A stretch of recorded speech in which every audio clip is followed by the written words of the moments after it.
Alright everybody, time for game number 1, let's battle.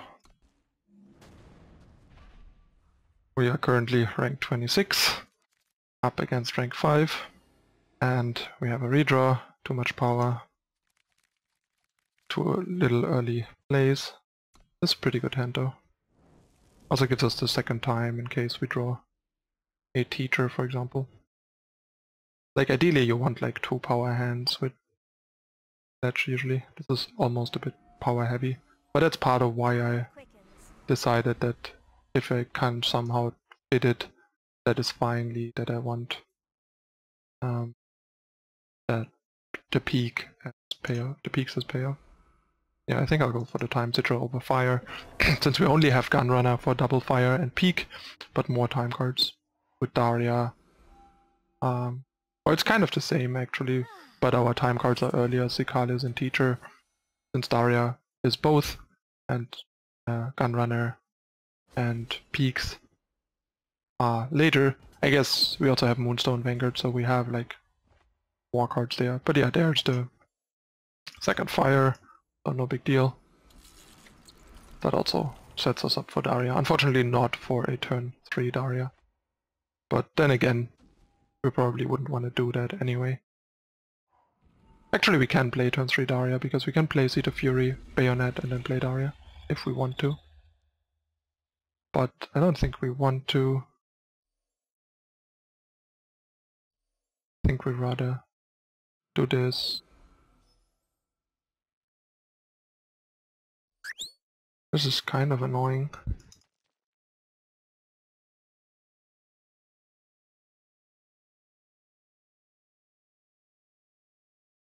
Guess we let him draw once.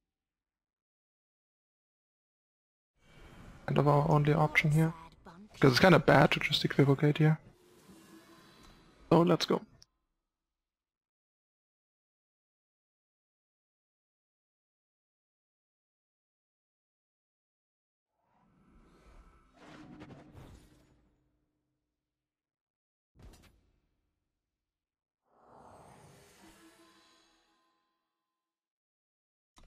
Take it.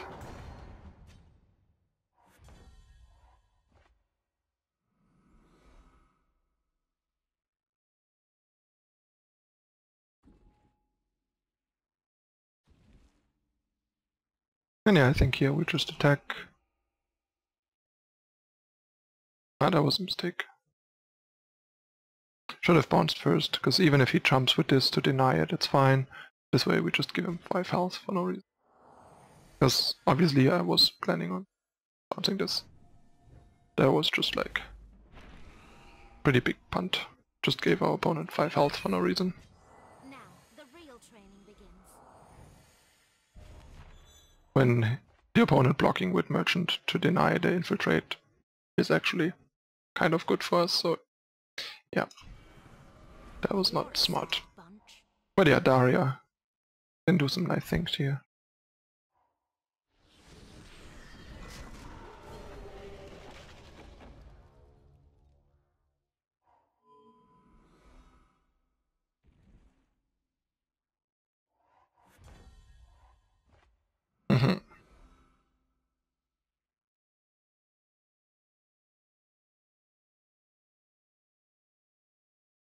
Alright, so I think we wanna put it on this, because the Overwhelm is really nice with the Deadly. It's another nice synergy, the Overwhelm from the Bayonet with Darya. And also because the opponent trades with this, it's fine, it's already used up.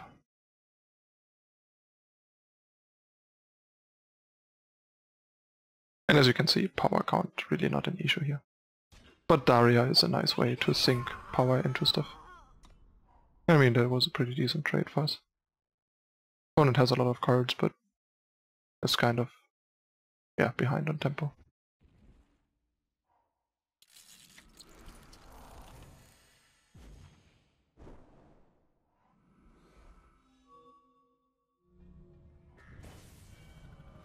You're a sad bunch.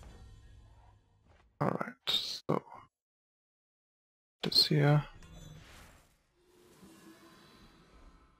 This.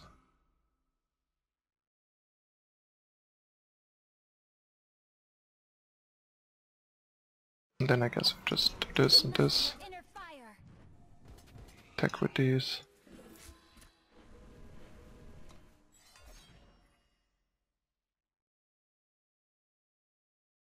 And the opponent has to trade like 2 units for this.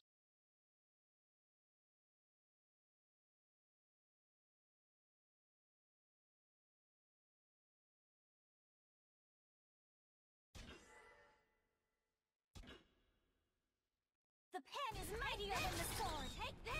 And still takes 2 damage and we get the trigger, so Training begins. that's great.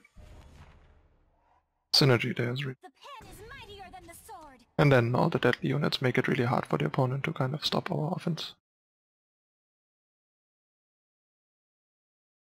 And if we ever draw a Gunrunner, the opponent is completely screwed.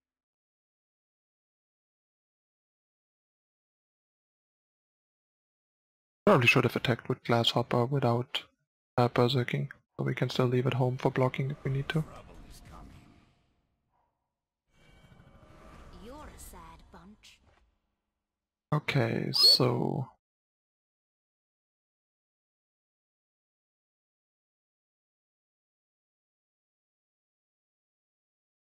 we could like rebuy this to get another Darya, which was not terrible.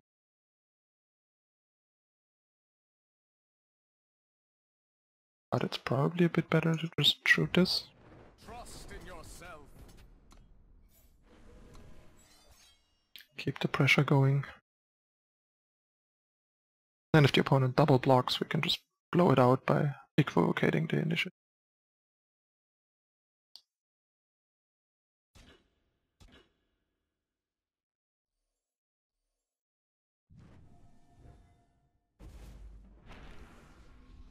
The pen is mightier than the sword. Because we don't really care too much about big blockers now, because we have all these deadly units. The pen is mightier than the sword.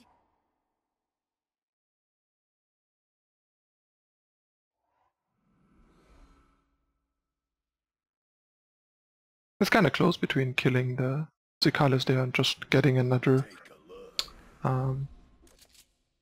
Darya to refresh Berserk and stuff. We draw our own Gunrunner here the game, so that's not it. But it's still like decent. The Daryas are pretty annoying, the opponent has to trade and jump.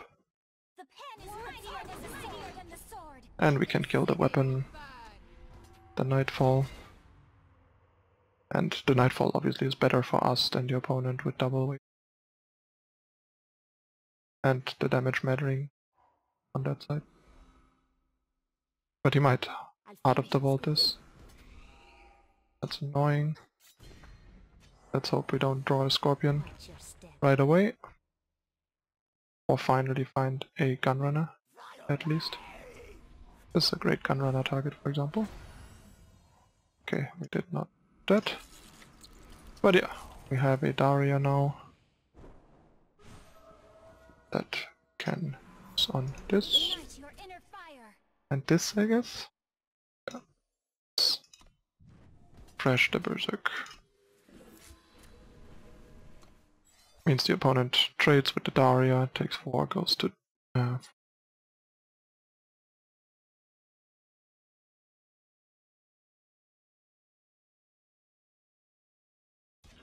Actually, I possibly should have just Mightier than the sword. Darya the Glasshopper, not the other Darya, because the opponent has to trade with the 3-4 either way. So yeah, I should have amplified on the Glasshopper to make it another threat when the opponent is this low. That was a bit of a punt. Finally we have a Gunrunner, sweet. That is very nice. Take a look. That is very powerful.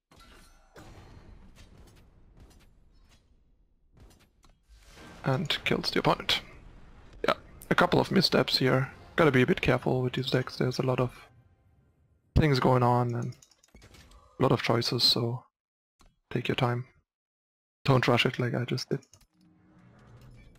But yeah, these decks are really cool, really fun to play, have a lot of power and staying power and potential to punch through.